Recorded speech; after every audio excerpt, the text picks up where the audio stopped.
that can assist those who are laboring with ideas. He said, I have something else I do. He said, that's the hallmark of my art and my mother's art. For every midwife must judge the birth, what's come to birth, to determine whether it should be aborted or not, whether it's a true and noble birth or not. And therefore, that's a very important part of being a midwife. Well, he's got another aspect which he picked up. He said, as a consequence of being a midwife, the midwife over the years then can easily judge what kinds of couples should come together in order to bring about the most noble births. And he mentions this in a dialogue called the Theaetetus. He says, I'm somewhat ashamed to mention this in public. He said, because that's a pimp. Arranging. He says, so I don't want to mention that in public, he says. But he said, that's actually the very high art of philosophical midwifery. To be able to see what kinds of relationships are meaningful and that will help bring to birth something significant. He said, I can tell what kind of relationships would be successful, for in those kinds of relationships something may emerge that is significant and worth nurturing and developing.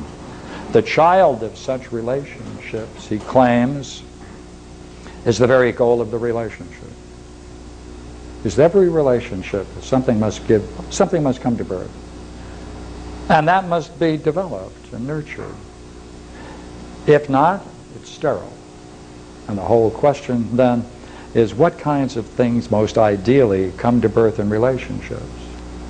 And that is a curious thing, a communion with ideas.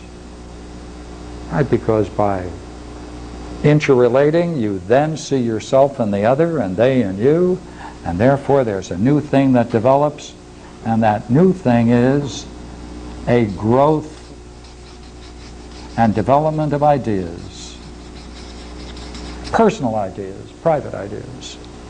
So that's philosophical midwifery. So I'm a philosophical midwife. I've been playing this game for many, many years. Now, what are we going to say with it? We're going to say, you know what? Fundamental idea I'm going to bring to you is very simple. Man is a knower. Man wants to know. Now look here, this is a model for learning. It's simple, we're all aware of it, and that's why it's going to be important, because we're going to vary it.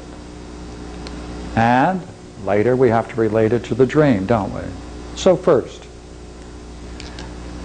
when there is a teacher or plays the role of teacher, something must be transmitted, must be explicit. The student must be receptive and open to it. Questions are tolerated and encouraged, and whatever then is learned must be tested. The information is general enough to be applied to many circumstances and situations. Therefore, as the learner then has mastered the material, they can then apply it to the universe, and in that application seek goals. That's learning. Now, notice, it's explicit, it's put into words, it's all in words. It may require some kind of performance as well, whether you're studying music, art, science, literature. It's all this, is it not? Next one. Now there's another kind of learning. This is a curious one indeed. For man is also not only a knower, but a believer. And it's the clash between the two.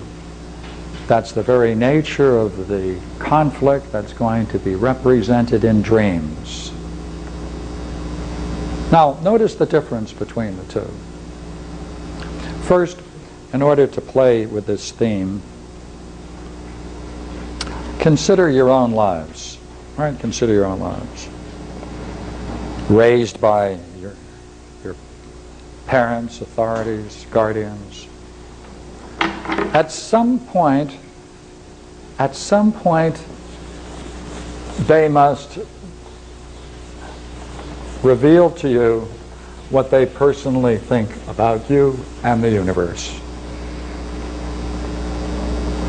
Now, it's those times that are most significant, because they might do it only when they're angry, when they're upset, when they face defeat, death, sorrow, levels of intensity. But what they do, though, right, at these moments, is they want to pass something on. Something, some teaching about two things. About you, yourself, and they want to pass something about what they perceive as the nature of reality.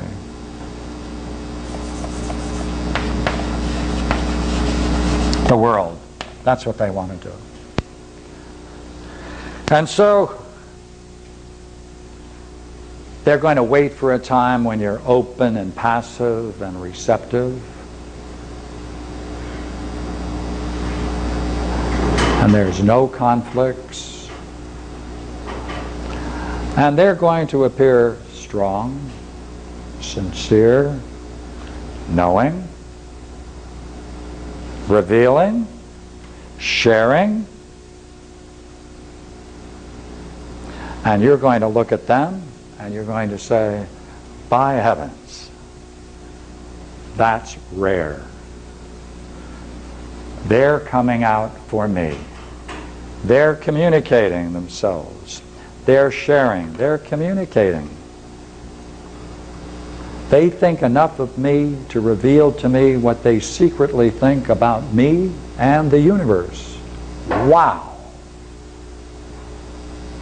The whole attention is focused on you at that time. You're open and receptive. And now the teaching comes in. It's personal.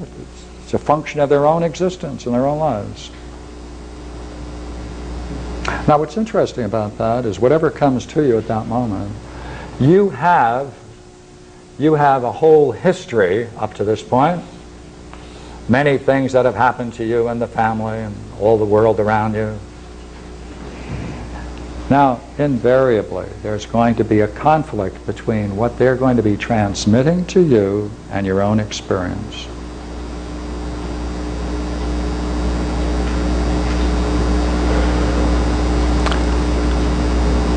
Now, it must be a conflict.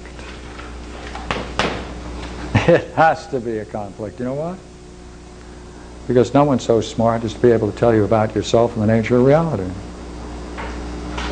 That's all. Whatever they say is going to be wrong. Whatever they say at this moment is going to be wrong. Doesn't make any difference. It's just a matter of to what degree they're wrong. So when you're open and receptive and they get upset and they yell at you and they tell you you're a this or that, it doesn't matter. Whatever it is they communicate, with a smile or a frown, anger or in terror, it's not going to be true. But it's going to be the birth of something from themselves and what they in turn have had passed on to them. And that's essential. So here you see the authority now. You're in an open, passive, receptive state. And they're now going to reveal something about you and your reality. Now, it need not be, it can be verbal, but it doesn't need to be verbal. They can do it in a number of ways, dramatically. But then this is the transmission of a family lineage, a family teaching. No questioning, no